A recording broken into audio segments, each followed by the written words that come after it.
research project.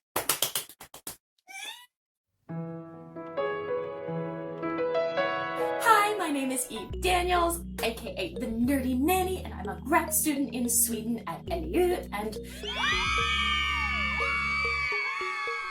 you have no idea how much stress has just, like, evaporated as soon as I got the project. Like, honestly, I was at that stress point where I was starting to have bad dreams about not finding a research project and then somehow having to work at McDonald's. In my stress-induced dream state, I was testing the fat content of the fry oil at a McDonald's because that's what my brain decided was going to happen if I didn't get a research project. But it's fine, because I have one. I talked about this a little bit in my last video, but I didn't go into too much detail because, quite honestly, I was just trying to figure out the schedule and the Swedishness and public transportation and, you know, the plague and all the rest of that, which is still messing with my schedule, but I'll get into that. If you missed that, you can go back and see my first couple weeks at NAU and getting settled into grad school. I'll link that somewhere. I thought I knew kind of the area of research I wanted to get into, but this whole program is so individually oriented that your choices are really wide open, which is phenomenal.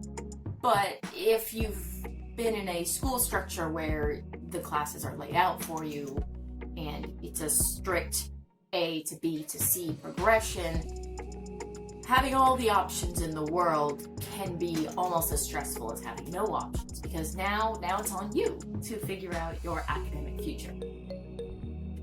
I'm figuring it out. Basically, I wanted to go into an area of research called epigenetics. Now, I can talk about that at some point in the future because, quite frankly, epigenetics is fascinating, but actually one of the lecturers at my school gave a TED Talk on the subject, so if you are interested in the sciencey nerdy bits, which I very much am, I'll throw that in the link. And the last time I talked, I found a project that was really interesting, and I still think that project is insanely interesting, which is why I emailed the person in charge about 8 times. Didn't get a single response. And I'm gonna go ahead and blame the pandemic for that. A lot of my fellow classmates are in a very similar situation where, because of insurance reasons and capacity restrictions, a lot of the professors just straight up aren't sure how many students they can afford to take on and how many they can have in a lab at one time, what they're going to be allowed to use the students for in this new scenario. So rather than emailing us back and saying, we're uncertain at this time, we're waiting for a verdict that will be rendered at the end of October, which is in a couple days at this point, they just didn't respond. Yeah, that's frustrating. Eventually, I gave up on getting a response and started looking in other places. I did get a couple of other emails. One of the researchers was unfortunately going to a different university in the next year, so he didn't have anything that would be experimental to work on. The other person only does research based on previously collected data, so it would have been a literature review. I would have preferred something in a lab. And I found something. I'm not going to be going into too much detail about the actual project because I need to talk to my project supervisor about what I am and am not allowed to discuss, because obviously this is ongoing experimental research, so it could have potential ramifications as far as patents and licensing. We're trying to understand the mechanisms that were used to fight off a bacteria, and once we have a better understanding of those mechanisms, we can look at the epigenetic changes that correlate with those mechanisms and then maybe find a way to trigger the epigenetic change. I'm confusing you because I can't talk too much about the details. I'm gonna put stuff in cells and take pictures for 2 weeks and see what happens. Okay, let's just leave it at that. Finding that project, any project, is just a huge stress relief. But more than that, I'm not just excited about the project, I'm really excited about the person I'm working with. Because the previous researcher I reached out to, I know that they're very busy, but they didn't get back to me, which is stressful, and I don't necessarily want to be in a working environment where I have trouble communicating with my supervisor. This is not the case here. I email my supervisor, she emails me back within the same day or within 2 business days. I have never had her delay a response longer than 2 business days. And knowing that if I have questions that she's there, even if not right now, knowing that she'll get back to me, that I don't have to babysit waiting for a response, it's a huge amount of stress relief because this project is an enormous part of my program.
Explain why these projects are such a big deal.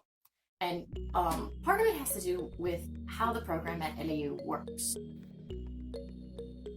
Figuring out your schedule and your classes is kind of step 1 for any time you're trying to succeed in an academic situation. But that can be complicated when the system that you're used to has basically flipped on its head. And that's kind of what happened when I moved here to Sweden. In the US, one class is 3 credits.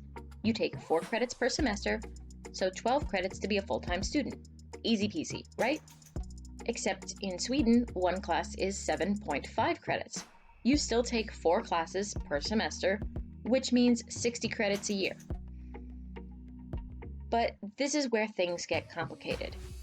Not only are the classes in Sweden using a different point system, but they're also running at a different rate. Whether you're in Sweden or the US, anytime you're starting a class, you're starting a marathon. You keep trucking, going to class, taking your notes, and hopefully at the end of the race, you get your A.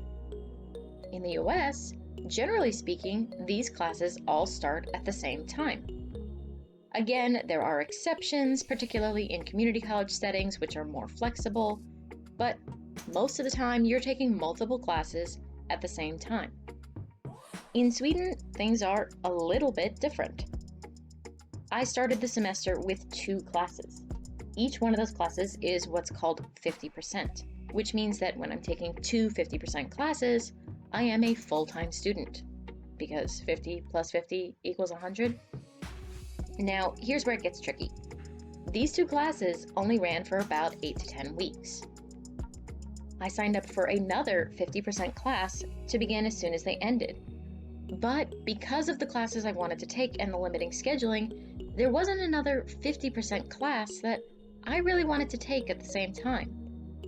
So instead, I'm going to have 4 weeks of only half time, followed by another 4 to 5 weeks of working at 150%. Because some classes here in Sweden run at something called 100%. The general idea being that this should be the only class that you're taking. Well, I never like doing what I've been told.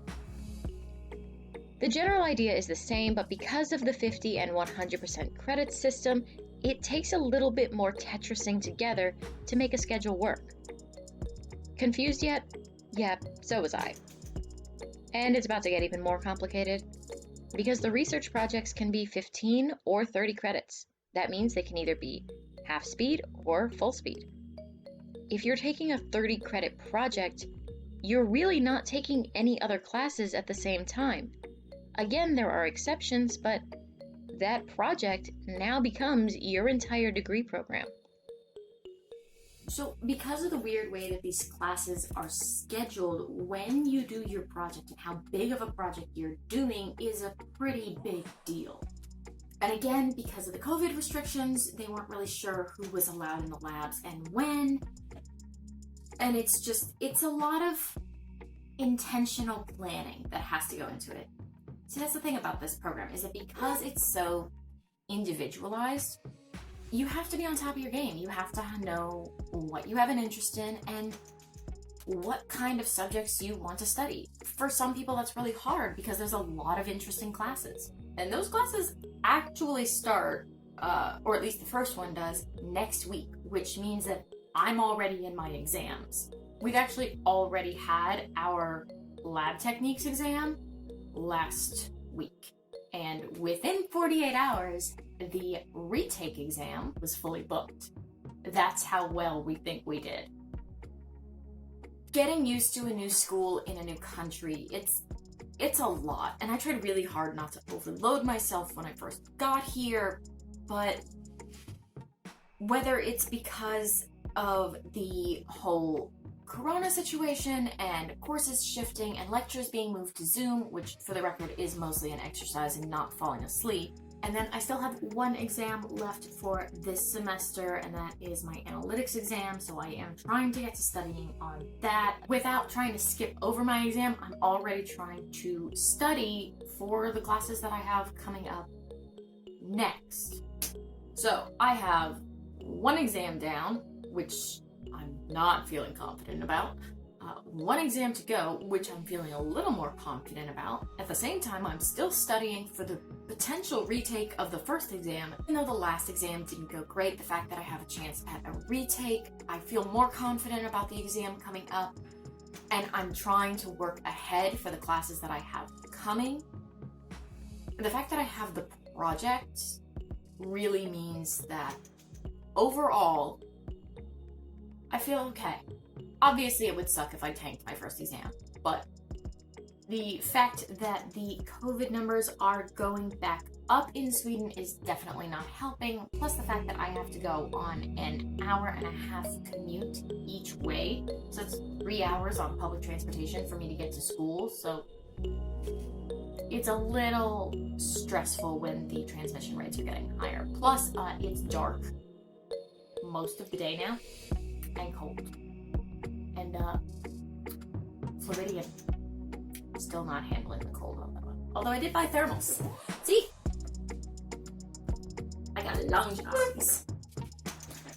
I have a top too, but I'd rather wear my big baggy sweater. I basically live in these. But that's all I've got for right now. I am so excited about my project, and I am going to talk to my supervisor and see what I'm allowed to talk with you guys about. If you are interested in that kind of stuff, definitely let me know, because I would love to be able to talk about it. And if you're not, that's fine. I'll just keep rambling to my dad about how cool science is. I hope you all are well, and that wherever you are, you're doing okay, and that things are improving. There's only so much we can do as individuals, but one of the big things we can do is just keep washing our hands, wearing masks when it's appropriate or when asked of us, and if you're in America, making sure to vote. I actually do need to get a bunch of studying done for my analytical exam, and the way I study takes ages, but works for me, so I'm kind of reluctant to change it. So, until next time, do good.